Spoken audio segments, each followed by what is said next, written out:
After 3 weeks with hearing loss, I recovered my hearing. But I decided not to tell my daughter. What I heard from her changed my life forever and made her lose everything. The world for 3 weeks had been a silent, muffled place. My doctor had explained it as a sudden, temporary onset of sensorineural hearing loss. A cruel irony for a man who had spent his life listening to the hum of my repair shop's engines, to my wife's gentle whispers, to my daughter, Clara, and her grand plans for her future. But just as suddenly as it had come, it faded. The humming of the refrigerator, the distant bark of a neighbor's dog, the rustle of the newspaper in my hands, it all returned. The silence was broken, but a new, more profound silence began inside me.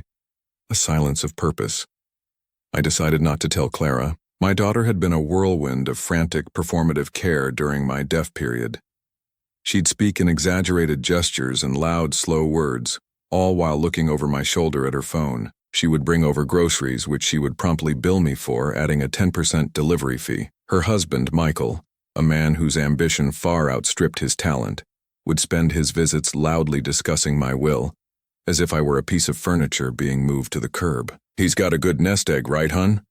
He'd bellow to Clara, winking, completely oblivious to the fact that I was feigning deafness. My silence had become a cage for them.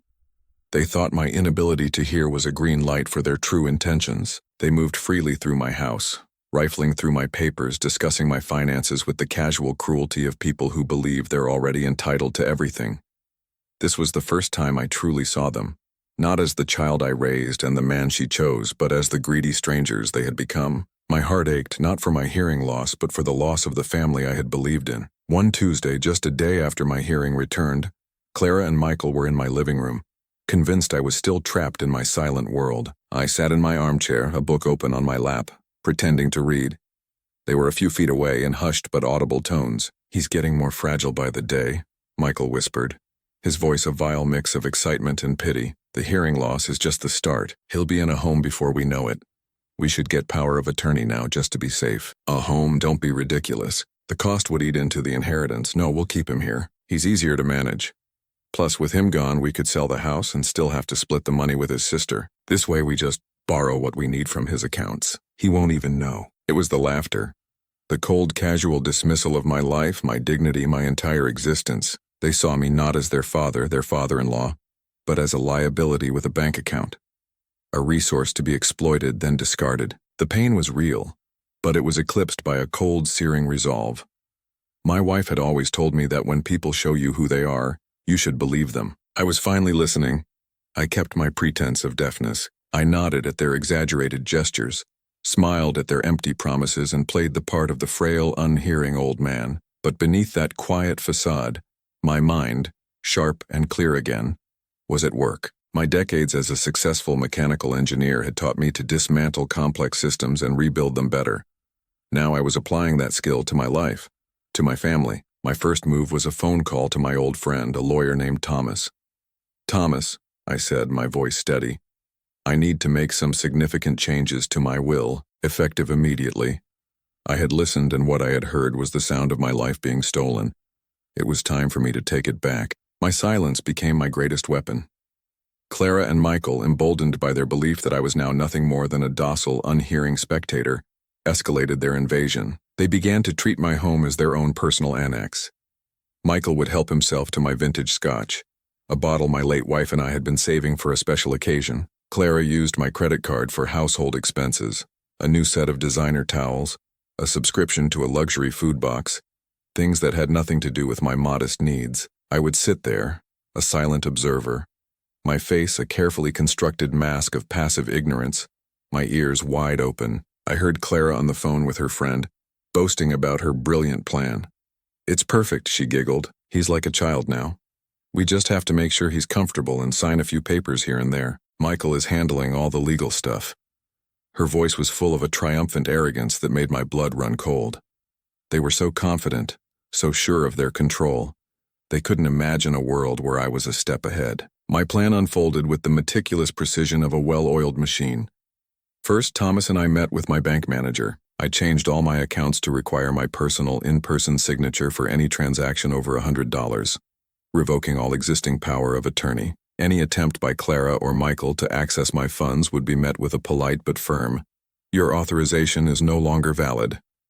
I knew they would dismiss the initial rejections as a banking error, another sign of my confusion. It was my most significant asset, the home I had built and filled with a lifetime of memories. They had already been discussing its renovations, its potential. I quietly signed the deed over to my niece, Sarah, a kind and loving woman who had always treated me with respect. The document had a simple clause. I retained a life estate, meaning I could live there until my death, but the house could not be sold or mortgaged without Sarah's consent. I could imagine the look on their faces when they realized their long-coveted prize was forever out of their grasp. The small clues of my death plan began to emerge, but they were too blinded by their greed to notice. One afternoon, Michael was on the phone, visibly frustrated. The bank said he changed something, he said to Clara, his voice tight with anger. They said it was his wishes. He can't even hear. It must have been a mistake. Clara, still confident in her control, patted his arm and said, "Just tell them he's confused. We'll sort it out. He needs us." The original one left everything to Clara. The new one, which I signed and had notarized, left nothing. Instead, it established a trust for Sarah's 2 children, my beloved grandchildren, to pay for their education. A separate provision explicitly stated that Clara and Michael were to receive no part of my estate, citing a pattern of financial exploitation and emotional neglect. I also attached a video testimony of my conversations, recorded secretly with a small microphone I had hidden in my armchair. Conversations I was not supposed to have heard. The sound of my phone ringing again, an insistent, desperate buzz, brought a grim smile to my face. It was Clara. My pretense had been perfect. I had given them enough rope to hang themselves with. The stage was set. The play I knew was about to become a tragedy for them and a triumph for me. The curtain was about to rise on the final act, and for the first time in a very long time I was ready to listen to what the world had to say. The confrontation arrived with a furious knock on my door. I was sitting in my armchair, a peaceful smile on my face, the video camera hidden discreetly in a plant across the room. Clara and Michael burst in, their faces flushed with rage and panic. "Dad, we just got a letter from the lawyer," Clara screamed, her voice shrill. "What does this mean?" What is it, dear?" I asked, my voice a soft, gentle query. Michael, his face a mask of disbelief, held up a document. "It's a letter from your lawyer," he fumed, "about the deed to the house." "It says it's been transferred to Sarah. Why would you do that?" "What kind of stunt is this? I just gave it to Sarah. She's been so kind to me, a real help. I wanted to make sure she was taken care of. But the will," she stammered, her voice a desperate plea. "The will says everything comes to us. We've seen it. And I'm not deaf." Clara's jaw dropped, a silent scream of disbelief. They stared at me, the old, confused man, as I sat there, calm and collected, a testament to their own arrogance. For 3 weeks, I continued. I heard every word. The contempt, the scheming, the casual plans to put me in a home and borrow from my accounts. I heard it all, and it changed my life forever.